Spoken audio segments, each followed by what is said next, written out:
Attitudes are changing. Compassion has given way to anger. At first, there was solidarity with the thousands of refugees and migrants. But now the people of Idomeni are telling the government in Athens that livelihoods are at risk.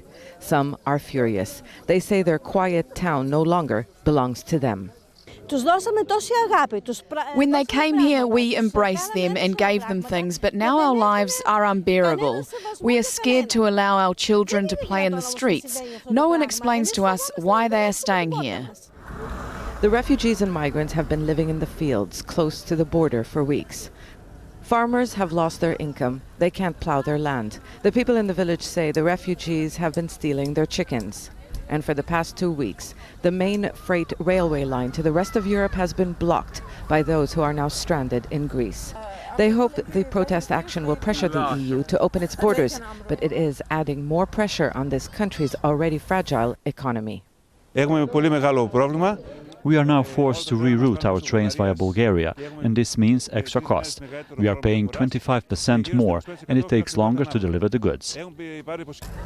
Greek police have tried to move people from the tracks. They failed because people resisted, and Greek authorities have repeatedly said that they have no intention of evacuating Idomeni by force.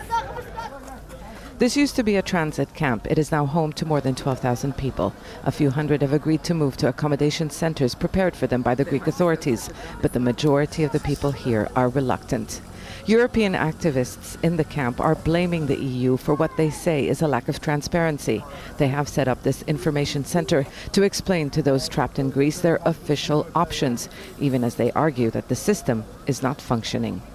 Our message is let all the people in. There is no full Europe or something like this. It doesn't exist. And our message is listen to the people here on the ground that are stuck, that are not treated according to human rights.